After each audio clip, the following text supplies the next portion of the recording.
नमस्कार दोस्तों, super math 4 classes में आप सभी का स्वागत है। आज हम रीजनिंग का प्रैक्टिस सेट 51 देखेंगे। इसमें रीजनिंग के इम्पोर्टेंट प्रश्नों को देखेंगे। दोस्तों, चाहे आप एसएससी, रेलवे, एनटीसीपी या फिर किसी भी स्टेट एग्जाम की तैयारी कर रहे हैं, यह प्रैक्टिस सेट आप लोगों के लिए काफ़ी इम्पोर्टेंट है, क्योंकि इस प्रैक्टिस सेट में उसी टाइप के प्रश्नों को दिया गया है जो कि आपकी परीक्षाओं में पूछे जाते हैं। और साथ ही साथ दोस्तों, मैं आपको ऐसे 10 टॉपिक के नाम बताऊंगा जो कि रीजनिंग पेपर में आपको उस टॉपिक से रिलेटेड एक ना एक क्वेश्चन आता ही रहता है, जो कि आपको ज़रूर ही पढ़ना है। तो दोस्तों, हम बिना समय गवाए अपनी वीडियो को देखते हैं। तो हमारा वीडियो का फर्स्ट जो क्वेश्चन रहेगा दोस्तों, वो रहेगा कि उस बेन आरेख, ठीक है ना, क्या रहेगा दोस्तों, सॉरी एक मिनट, उस बेन आरेख का चयन करें जो दिए गए वर्गों के बीच में संबंध दर्शाता है। तो हमारे पास कितने 3 शब्दों को दिया गया है, प्राणी, महिला और पुरुष। ये क्या है, 3 शब्द हैं। 3 शब्दों में हमें क्या बताना है, रिलेशन बताना है कि आखिरकार ये एक दूसरे से किस प्रकार से संबंधित हैं।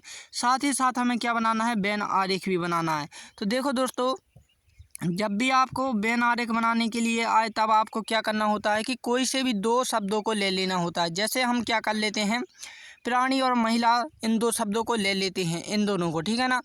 अब हम क्या देखेंगे, इनके बीच में संबंध देखेंगे। क्या प्राणी और महिला को किसी संबंध है क्या है आपस में? तो आप कहोगे जी सर कि जो प्राणी होता है, ठीक है ना, प्राणी यानी कि जिसमें भी, जिस वस्तु, इस ब्रह्मांड की हो या फिर संसार की, जिसमें भी प्राण होते हैं दोस्तों, वो कौन होता है, प्राणी। तो प्राणी के अंदर कौन आ जाएगा दोस्तों, महिला आ जाएगी, ठीक है ना। अब महिला के बाद दोस्तों हमारे पास क्या बचा, पुरुष बचा। पुरुष का संबंध आपको प्राणी से भी देखना है और महिला से भी देखना होता है। तो देखो दोस्तों, महिला और पुरुष ये क्या है, दोनों अलग अलग, लेकिन दोस्तों प्राणी के अंदर क्या आ जाएगा, पुरुष आ जाएगा, क्योंकि ये भी क्या है, एक जीव ही है एक प्रकार का, ठीक है ना, एक प्राणी है जीवित। तो दोस्तों ये इसके अंदर आ जाएगा क्या, पुरुष। लेकिन दोस्तों महिला और पुरुष क्या होते हैं, अलग अलग होते हैं। तो ऑप्शन डी इसका राइट आंसर हो जाएगा। ये जो क्वेश्चन है दोस्तों, बेन आरेख, तो इस बेन आरेख का दोस्तों प्रत्येक साल आपको एक क्वेश्चन आएगा, इसलिए ये इंपॉर्टेंट टॉपिक माना जाता है, ठीक है ना। नेक्स्ट क्वेश्चन क्या है, निम्नलिखित प्रश्न में दिए गए विकल्पों में से असंगत समूह का चयन करें।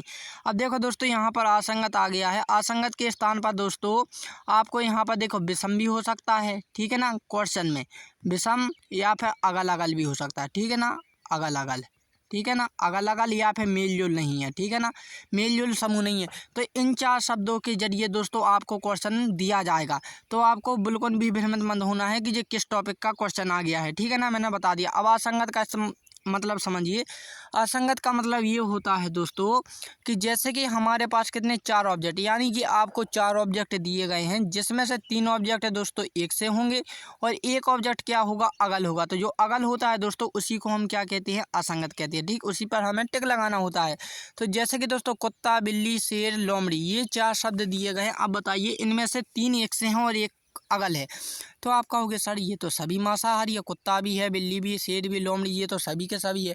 अब दोस्तों जब मांसाहारी है तो हमें दूसरा लफ्ज लगाना है। दोस्तों आप देख सकते हैं कुत्ता, बिल्ली और लोमड़ी, इन्हें यदि मांस ना मिले तब भी ये जीवित रह सकते हैं कुछ और खाकर, ठीक है ना। लेकिन दोस्तों शेर को यदि मांस ना मिले तो वो क्या, मर जाएगा, ठीक है ना, वो और कुछ नहीं खा सकता है। यानी कि हम बात करें दोस्तों, ये सभी तीनों के तीनों सर्वाहारी हैं, यानी कि दोस्तों ये मांस पर भी निर्भर हैं और अन्य पानी पर भी निर्भर हो जाते हैं, ठीक है ना।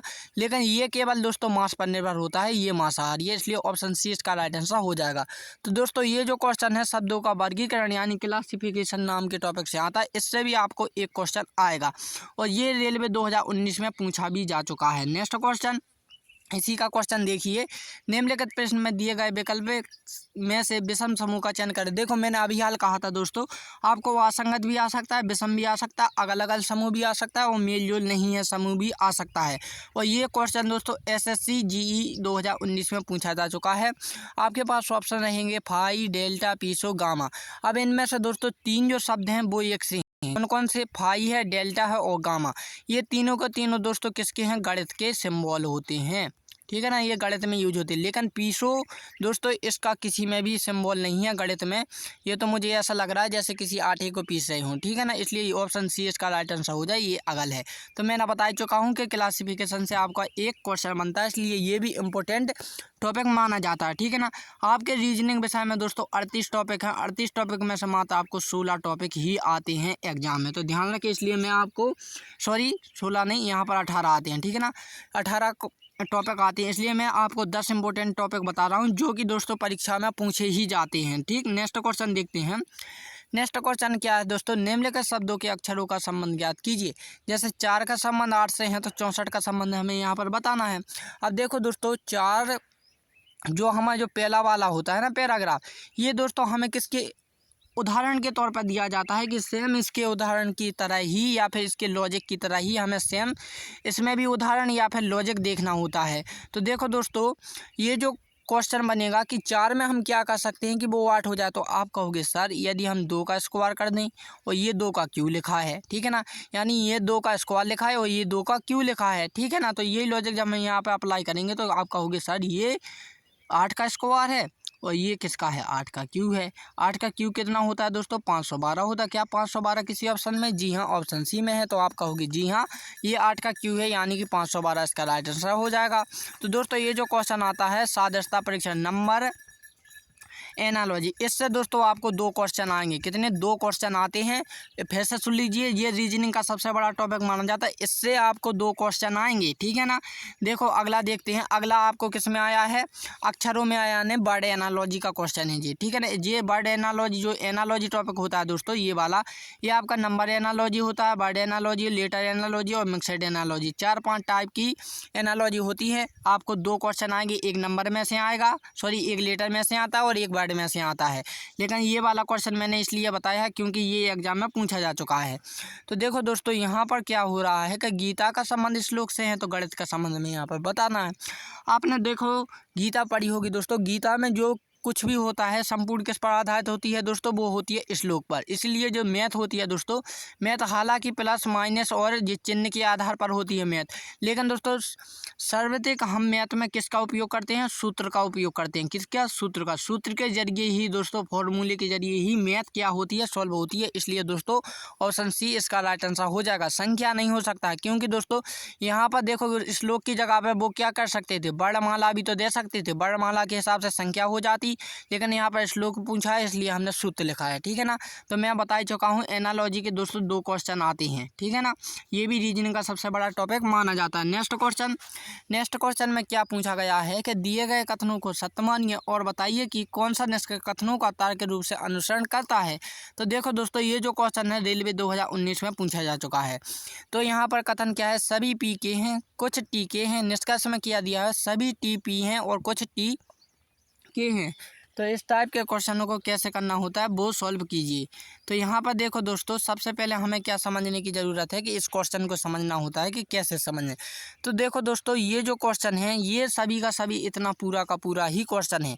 जो क्वेश्चन दिया गया है दोस्तों, ये क्वेश्चन हमें किस लिए दिया जाता है, हमें डायग्राम समझने के लिए। लेकिन ये जो क्वेश्चन है दोस्तों, ये खुद उसने आंसर दिया है। किसने? क्वेश्चन ने ही आंसर दिया है कि बताइए ये जो आंसर है वो सही है या फिर गलत है। तो इस टाइप के क्वेश्चनों को दोस्तों हम कथन और निष्कर्ष के नाम से जानते हैं, लेकिन दोस्तों इसे हम न्याय निगम के नाम से भी जानते हैं, जिसे हम सेलानोलॉजी कुछ बोलते हैं, ठीक है ना, इंग्लिश में। तो यहाँ पर देखो न्याय निगम कैसे, अब समझिएगा, सबसे अच्छी कहानी सुनाता हूँ मैं, ठीक है ना। आप कौन होते हैं? जज होते हैं। जज होता है, जज में दोस्तों कौन होते हैं? वकील होते हैं, ठीक है ना, वकील जो वकालत करते हैं। अब समझ लीजिए ये कौन है दोस्तों, कोई कैदी है, टी नाम का ये कोई कैदी है, ठीक है ना। कौन है? टी नाम का ये कैदी है। जज ने दोस्तों, जो वकील हैं, वकीलों ने दोस्तों ये सबूत रखे हैं किसे, इस पर, ठीक है ना। तो उन्हें ये कथन जो दिया है ये क्या है, सबूत हैं। अब जो सबूत देता है दोस्तों वकील, उसके बाद दोस्तों जो जज निष्कर्ष निकालता है, यानी कि जो धारा बताता है कि इसे मद्देनजर रखते हुए इस कैदी को इतनी सज़ा देती है। तो जो निष्कर्ष निकाला है दोस्तों सबूत के तौर पर, क्या जज ने ठीक निष्कर्ष निकाला है या फिर गलत निकाला है, ये हमें बताना होता है, ठीक है ना। तो आप कैसे किया जाता है वो भी आप समझिए। तो देखो इसके लिए हमें सबसे पहले डायग्राम बनाने की आवश्यकता होती है। यहाँ पर क्या बोला, सभी पी के हैं, यानी कि जितने भी क्या हैं दोस्तों पी हैं वो कौन है, सभी के सभी कौन है दोस्तों, के हैं, ठीक है ना। ये इतना हो गया। इसके बाद क्या बोला, कुछ टी के हैं, यानी कि दोस्तों कुछ ही टी के हैं, यानी कि यहाँ पर कौन हो जाएगा, टी। यहाँ पर देखो कुछ टी हैं और कुछ के हैं, ठीक है ना, बन गया। अब निष्कर्ष में क्या बोला दोस्तों, सभी टी पी हैं, गलत। दोस्तों सभी के सभी पी के हैं, लेकिन सभी टी के नहीं है, इसलिए दोस्तों सॉरी सभी पी टी नहीं है, इसलिए दोस्तों ये गलत हो जाएगा। नेक्स्ट क्या है, कुछ टी के हैं। जी हाँ, यहाँ पर देख सकते हैं कुछ तो टी हैं लेकिन कुछ क्या हैं, गलत हैं। ठीक है, यानी कुछ टी हैं और कुछ क्या हैं, के हैं।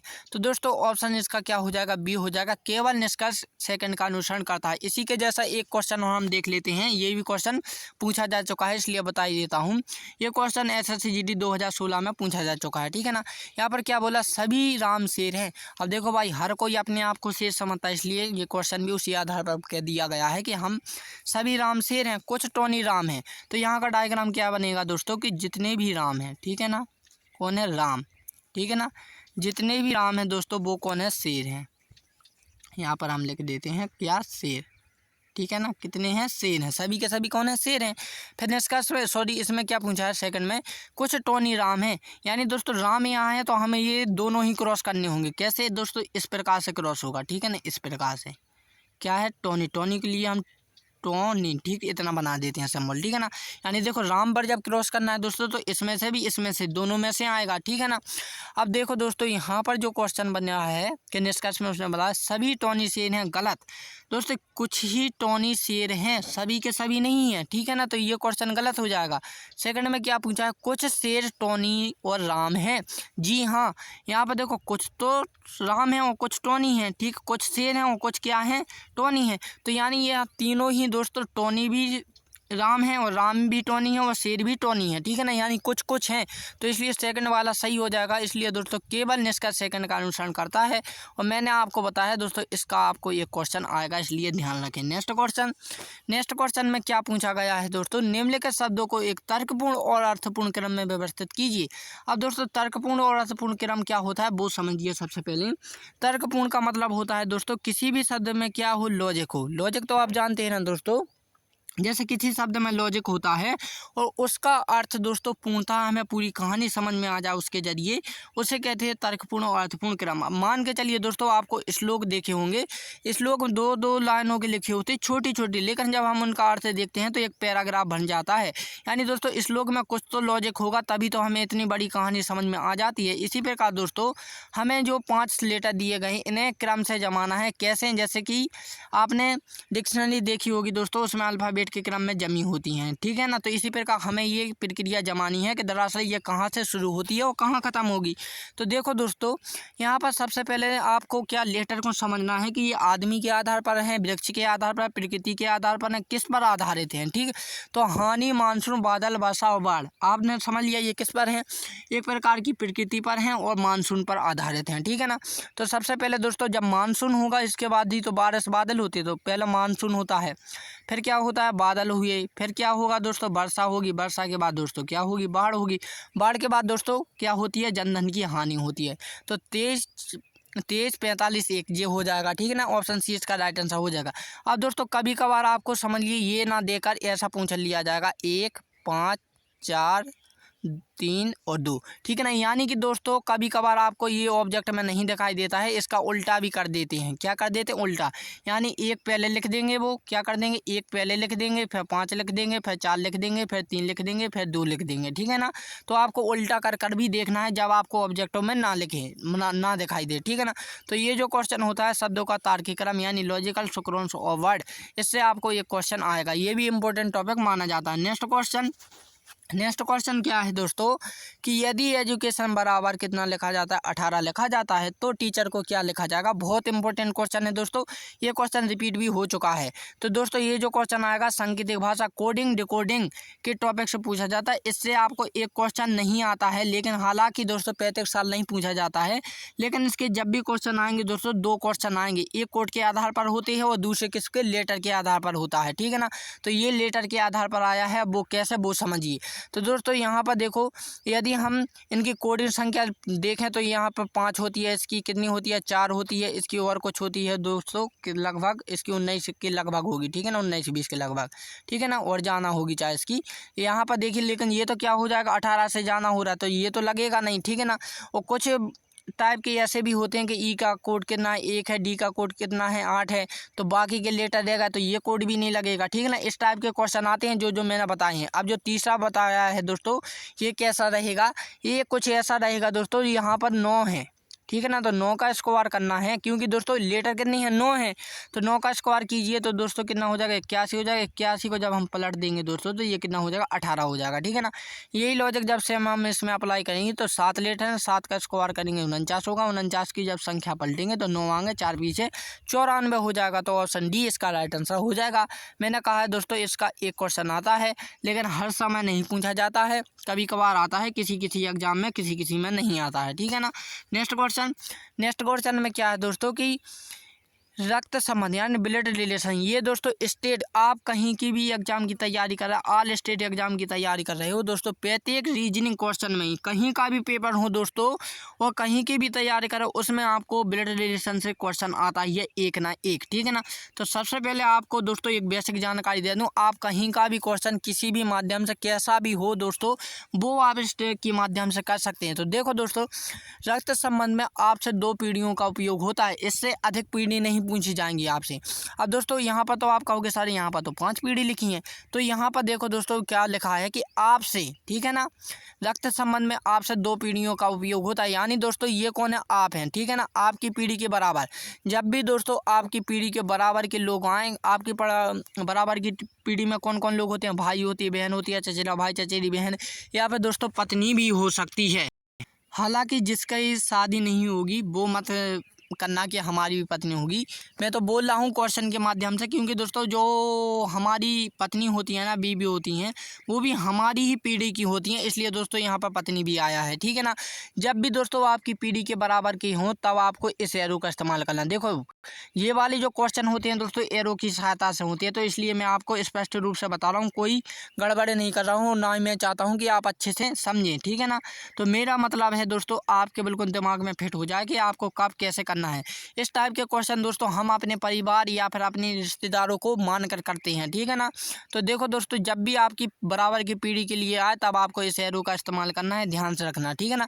अब दोस्तों यहाँ पर पूछा था आपसे 2 पीढ़ी, तो देखो 2 ऊपर की हैं 2 नीचे की, इसलिए यहाँ पर लिखा है कि आपसे 2 पीढ़ियों का उपयोग होता है, ठीक है ना। अब दोस्तों आपसे ऊपर की पीढ़ी क्या होगी, माँ पिता मौसी मामा चाचा चाची सास ससुर आदि आ जाएंगे। देखो जब पत्नी होगी तो सास ससुर भी होंगे, ठीक है ना। फिर इससे ऊपर की पीढ़ी क्या होती है, दादा दादी नाना नानी, ठीक है ना। जब दोस्तों आपसे ऊपर की पीढ़ी के बारे में पूछा जाए तो आपको ये ऑरेंज वाला जो एरो दिख रहा है ना दोस्तों इस एरो का इस्तेमाल करना, ठीक है ना। जब आपसे नीचे की पीढ़ी के बारे में पूछा जाए तो जो एरो दिख रहा है ना एरो इसे इस्तेमाल करना है, ठीक है ना। जैसे आपकी नीचे की पीढ़ी कौन हो जाएंगी, बेटा हो जाएगा, बेटी हो जाएगा, भतीजा भतीजी आदि, पोता पोती आदि, ठीक है ना। समझ गए। अब देखो क्वेश्चन को करते तो यहाँ पर क्या बोला, ए बी की पत्नी है, ठीक है ना। तो हमने कर लिया है कि ए बी की पत्नी है। देखो पत्नी शब्द आ गया तो आपको किस एरो का इस्तेमाल करना, हमेशा इस एरो का इस्तेमाल करना, ठीक है ना। ए बी की कौन है, पत्नी है, ठीक है ना। फिर क्या बोला, बी सी की बहन है, तो देखो बी सी की बहन है तो बहन भी दोस्तों किसी एरो में आ जाएगी, इस एरो में ही आ जाएगी, ठीक, क्योंकि दोस्तों ये हमारी पीढ़ी की चल रही है, ठीक है ना। अब क्या बोला, डी सी की माँ है। अब देखो दोस्तों डी सी की माँ है तो एरो किस ओर जाएगा। अब देखो मैंने कहा था दोस्तों आपसे जो ऊपर की पीढ़ी होती है तो आपका एरो ऊपर की ओर जाएगा, ठीक है ना। यहाँ पर कौन है दोस्तों, माँ डी है, ऊपर कौन रहेगी दोस्तों, माँ रहेगी डी, ठीक है ना।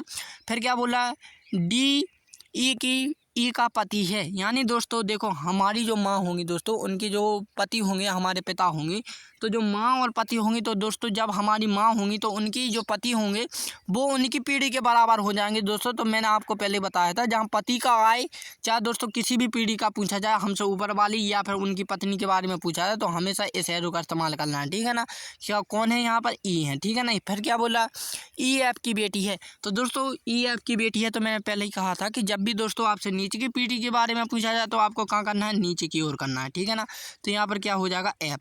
अब क्या पूछा है तो बताइए एफ का ए से किस प्रकार से संबंध है। यहाँ पर ये नहीं पूछा है दोस्तों, ध्यान रखें, ए का एफ से संबंध नहीं पूछा है, यहाँ पर दोस्तों एफ का ए से संबंध पूछा है, ध्यान रखें इस चीज़ का, ठीक है ना।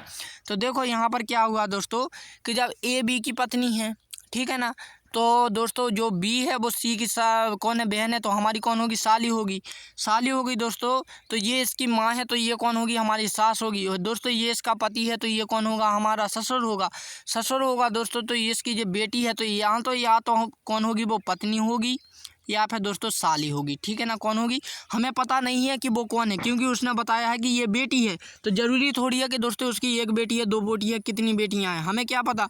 या तो दोस्तों हम कहेंगे वो साली होगी या फिर पत्नी होगी, तो हमें ऑप्शनों में पता चलेगा कि दरअसल ये साली है या फिर पत्नी है। तो देखो ऑप्शन में दोस्तों कहीं पर भी दोस्तों सॉरी 1 मिनट, ठीक है ना। यहाँ पर देखो यहाँ पर क्या दिया है, 1 मिनट, यहाँ पर दोस्तों क्या नहीं दिया गया है, हमें क्या बताना है, ऐप का ए से संबंध बताना है। यानी दोस्तों यदि साली है तो ये कौन लगेगा दोस्तों, जीजा लगेगा। कौन लगेगा, जीजा, ठीक है ना। तो ऑप्शन ए इसका राइट आंसर हो जाएगा, ठीक है ना। क्या लगेगा, जीजा। यदि बात करते हैं दोस्तों हम ए का ऐप से संबंध, तो दोस्तों यहाँ पर देखो साली हो जाता, क्या हो जाता, साली, ऑप्शन बी हो जाता। यदि यहाँ पर साली ना देकर पत्नी भी पूछा जाता तब भी पत्नी इसका राइट आंसर हो जाता, ठीक है ना। तो यहाँ पर दोस्तों जीजा दिया हुआ है क्योंकि हमें ऐप का ए से संबंध बताना है। यानी ऐप जो साली है, साली का दोस्तों जो उसकी बहन का पति होता है वो कौन लगता है, तो साली के माध्यम से दोस्तों उसका जीजा लगता है, ठीक है ना। इसलिए ऑप्शन ए इसका राइट आंसर हो जाएगा। मैंने पहले ही कहा दोस्तों एक क्वेश्चन आपको इससे आएगा, ठीक है ना। नेक्स्ट क्वेश्चन देखते हैं। तो नेक्स्ट क्वेश्चन में क्या है दोस्तों कि नीचे दी गई श्रृंखला श्रेणी के रिक्त स्थान को भरिए। यहाँ पर 2, 12, 22, 32, 42 क्वेश्चन मार्क और कितना 62 है। तो हमें क्या बताना है दोस्तों, इनमें एक सीरीज़ है। तो सीरीज़ के लिए जब मैं आपको टॉपिक पढ़ा रहा था दोस्तों सीरीज़ का, तब मैंने आपको बताया था सबसे पहला आपका जो काम होता है वो क्या होता है कि दोस्तों हमें उनके बीच में क्या देखना होता है, अंतर देखना होता है। अंतर का मतलब होता है दोस्तों माइनस करना होता है। जैसे कि दोस्तों इन दोनों के बीच का अंतर कितना है, 10 है, ठीक है ना। इन दोनों के बीच का अंतर कितना है, 10 है। अब देखो माइनस प्लस को भूल जाइए क्योंकि माइनस में आएगा, लेकिन दोस्तों आप माइनस प्लस को भूल जाइए, ठीक है ना। मैं पहले ही कह देता हूँ, ठीक है ना। 10 10 10 यानी सब में 10 10 है। तो दोस्तों यहाँ पर हम 10 ऐड करेंगे 42 में, तो कितना हो जाएगा, 52 हो जाएगा। कितना हो जाएगा हमारा, 52 होगा, 52 हो जाएगा, ठीक है ना। तो इन दोनों के बीच में भी 10 है। तो देखो ऑप्शन डी इसका राइट आंसर हो जाएगा। अब देखो दोस्तों दूसरी टेक्स्ट से कैसे पता करना है हमें, तो दोस्तों जो पहला जो डिजिट है, ठीक है ना, कैसा है, इकाई अंक कैसा है दोस्तों, 2 है, ठीक है ना। फिर इसके बाद अगली कैसी संख्या होगी दोस्तों, जिसका इकाई अंक 2 होगा, तो आप कहोगे सर वो 12 होगी। 12 के बाद कैसी ऐसी संख्या का नाम बताइए जिसका इकाई अंक 2 है, तो आप कहोगे सर 22 होगा, क्योंकि दोस्तों हमें क्रम से बताना। फिर 32, फिर 42, फिर कितना 52, 62, ठीक, 72, 82, 92, 92 के बाद जब तीसरे डिजिट में आएंगे दोस्तों तो 102, क्योंकि दोस्तों 102, क्योंकि दोस्तों पहला डिजिट क्या है, 2 है, ठीक है ना। यही बताना हमें। फिर इसके बाद दोस्तों 1012 आ जाएगी, ठीक है ना। तो मुझे उम्मीद है कि आप समझ गए होंगे। तो दोस्तों इससे भी आपको 2 क्वेश्चन बनते हैं, इसलिए ये टॉपिक भी बहुत इंपॉर्टेंट माना जाता है। नेक्स्ट क्वेश्चन, तो नेक्स्ट जो क्वेश्चन है दोस्तों, इस क्वेश्चन को मुझे आप कमेंट करके बताएंगे। तो दोस्तों अब हम अपने अगले सेट 52 में मिलेंगे। तो दोस्तों तब के लिए जय हिंद एंड जय भारत।